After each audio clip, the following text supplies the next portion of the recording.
Hello. Question. Have you ever looked at someone else's business and wondered how they got so successful? Or maybe you're working your butt off and you can't understand why you're not getting more traction or your growth isn't faster.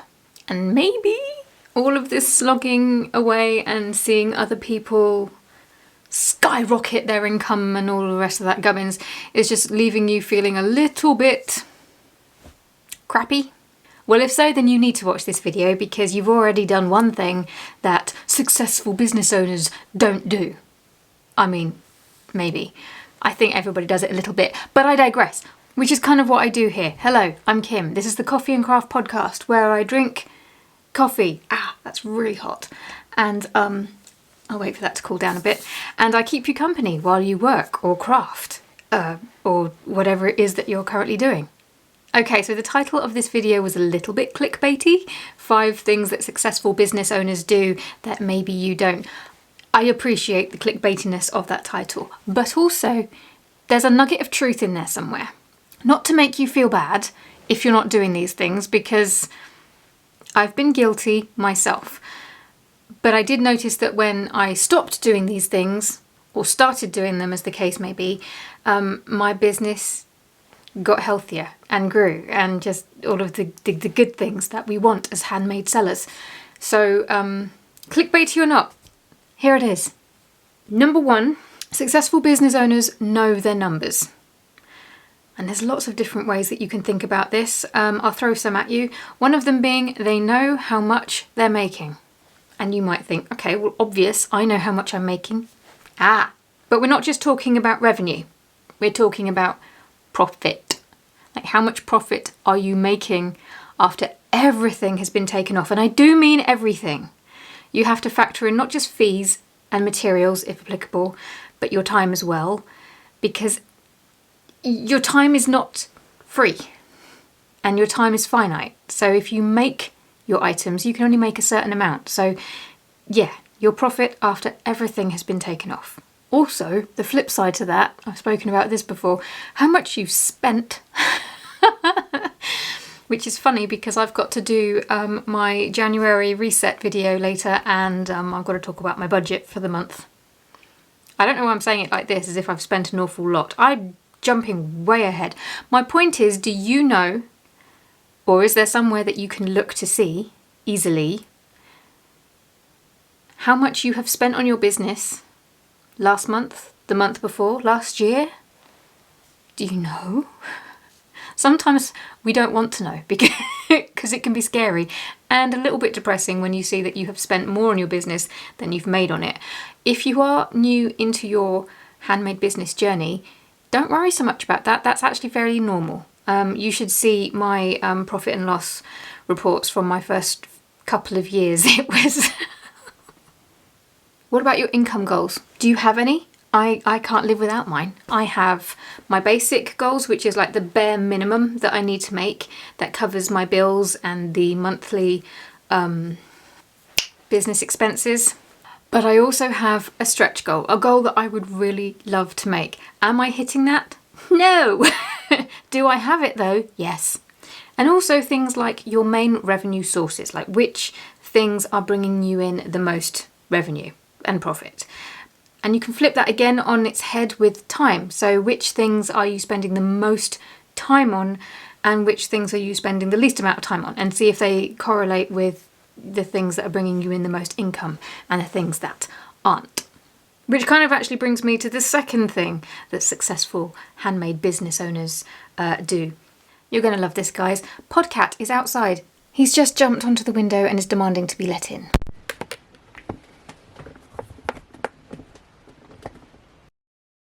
Can I help you? You want to come in? Just want to be involved. Alright, he's back in. He's refueling and will no doubt bug me later. But until then, let's get back to this. Where was I? Oh yes, time. That old nugget.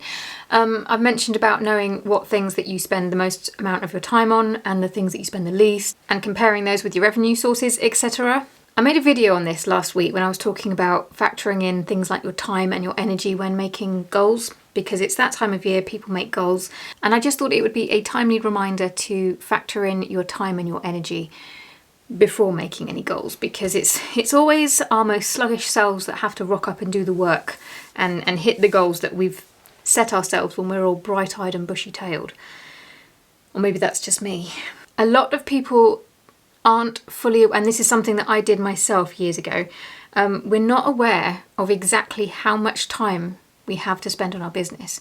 We either overthink it or underthink it. Years ago I worked with a coach, and it was a bit of a breakthrough I had with her. She was talking to me about how much time I had, and I was doing the whole, oh, I don't have enough time, I can't do all of the things. And I sat down and I worked out exactly how much time I did have, and I was shooketh. I had a lot more time than I thought I did, and seeing it right in front of me written down on paper made me realise that I had plenty of time. So the fact that I wasn't getting the stuff done made me realise that it wasn't the time that was the problem, it was what I was spending my time on. Now I tell you that because I think that's a very easy trap for us to fall into, and it's one of the traps that I get out of, which would make me a successful handmade business seller, but then I have a tendency to go and get stuck again. So I don't know what that makes me, a successful handmade business seller that doesn't learn her lessons. But this is why it is so important to know exactly how much time you are spending on things, if it is worth your time and energy and your money. Is it giving you a good return on your investment in terms of time, energy, money? Knowing exactly how much time you have and what you're spending your time on sounds very simplistic, but knowing it, there's a big difference between knowing that you need to work it out and actually doing it. Okay, so successful business sellers know their numbers and they also know their time. Number 3, they speak to one over many. I truly believe that the most successful people know who their customer is. And I'm going to go off on a bit of a tangent on this one because it is so bloody important, and it is something that I've only really honed in on the last year and a half in my business. How many of you remember the pivot? The great pivot. That was the great pivot of what was last year, 2023. So it would have been the great pivot of 2022. Looking back, it was a little bit painful, but it was well needed. I basically realised that my business had veered off course a little bit, and I had to pivot it to bring it back.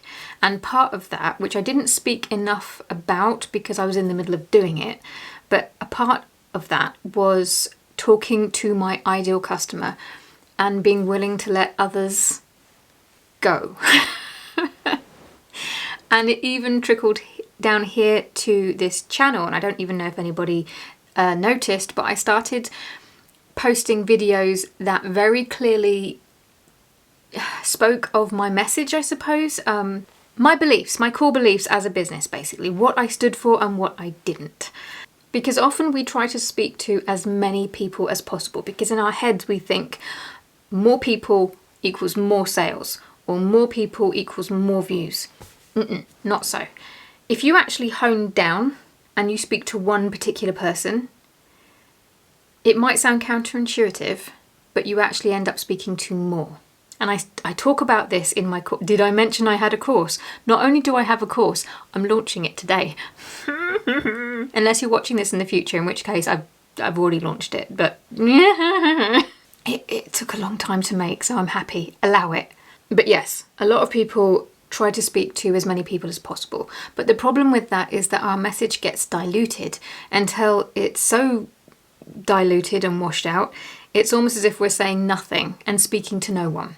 People connect with other people that share their beliefs. There has to be something for them to sort of to hold on to sort of go, oh yes, that's for me. And if you're trying to be so generic that you're speaking to everyone, there's nothing for people to latch on to.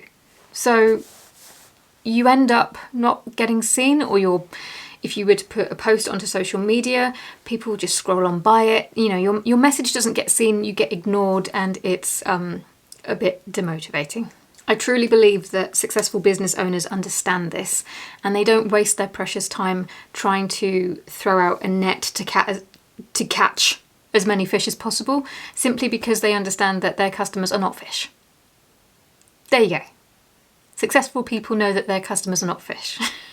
No, definitely not fish. They are people, and as people, we are wired for connection. So give your customers something to connect to. Now, I wouldn't be a good businesswoman if I didn't alert your attention to the link in my description to the course that I just mentioned, but not yet. Not yet. We still have 2 more points to cover in this video, and there is still coffee in this cup. But seriously, I've got a couple of more things to talk about, and one of them is a biggie, so I really don't want you to miss it. The next one, which is number 4, is diversifying. And I have spoken about this a lot on this channel because it is so important. Diversifying for me can take 3 main forms.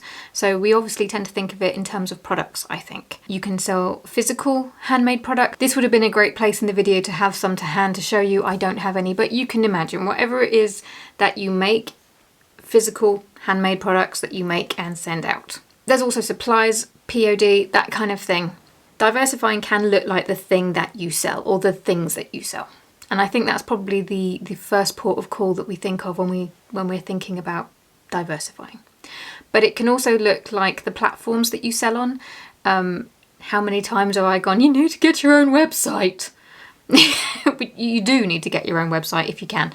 But even if you can't get your own website, you can get just off Etsy alone. And I know that I keep on banging that drum a lot, but I've told a story about how I was only on Etsy and it nearly broke my business.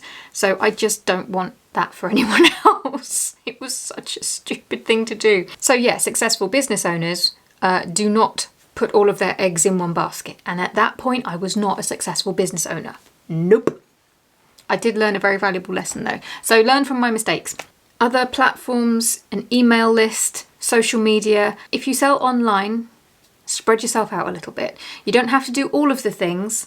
Just focus on 1 or 2 or 3. Definitely have an email list because that's free. And although it is a slow burner, it's one of the strongest things if you do it right. Platforms, spread yourself out. Not all of your eggs in the one basket. And then the other way that I think about diversification is selling online versus selling one-on-one or in markets and things like this. And there's lots of different ways to do that. It's not just markets and shows and whatnot. You can also have your items in other shops, for example. It's just another way. Diversification is an umbrella term that covers so many things. So think about it like that. Okay, now we're getting into the thing. The thing. I think this was probably the main reason for making this video. And I could talk about this to death, but I will try to rein it in. But it is me, so no promises.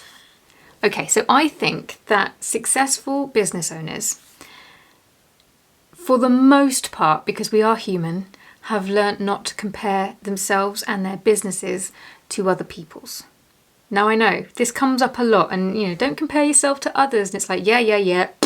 When I overcame this mental hurdle, it made the biggest difference to my business. But it came at a cost. And I'm going to tell you a little story about, YouTube here and how I've managed to build this channel. I had to get very, very mindful about whose videos I watched. And at the beginning, there were a couple of channels who also made videos about running an online business, handmade business, specifically Etsy, and I really enjoyed them. But then I stopped wanting to make videos of my own, which, as you can imagine, not great for growth. So I had to stop watching them and just go completely cold turkey. And now whenever, it rarely happens these days, but whenever YouTube throw up a new, suggest probably a better term, suggest another video that's Etsy business related and stick it up in my home page. The main page that you see when you log on to YouTube, I have to instantly go in and say not interested or do not show me videos from this creator because I can't watch videos within the niche that I am making videos in, if that makes sense. because I know me.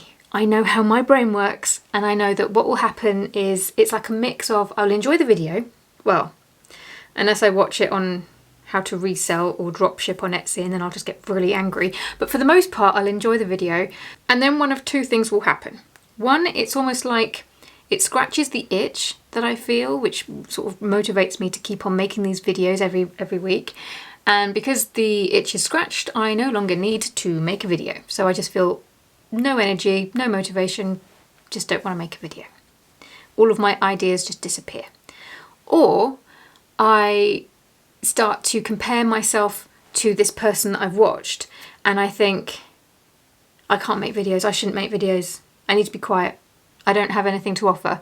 Or even the opposite, my head then gets full of their voice, their opinions, and even as I'm talking I can hear them in my head. Or worse, I won't realise that, and I will say something that's not mine, if that makes sense. I will say an opinion that's not my opinion. I don't want to do that. That's not how you grow. I personally don't believe. I've often talked about see what your competition is doing and do something different. That's true for me on Etsy. Actually, it's true here too, but the way I go about it is different. On Etsy, I would go and see what my competition was doing, and then I would actively try and do different. But the way I stand out and do something different here on YouTube is by going la la la la la la la la la and not paying attention to anyone, just pretending they don't exist. Why? Because it's the only way that I can stay in my own lane. I know myself too well. I fill my head up with the noise around me. So I'm one of these people that needs to be so mindful of the content that I consume, because it's one of the reasons why I sometimes have to turn off the news and put app blockers on my phone, because I know that I don't have any willpower, and I will click on the news and then it all just comes flooding in, and it does affect my mood and my day, and it can, in extreme circumstances, affect how I show up and how I behave around the people that I love. So I have to shut the door on things for my own sake, and also for the growth of my business.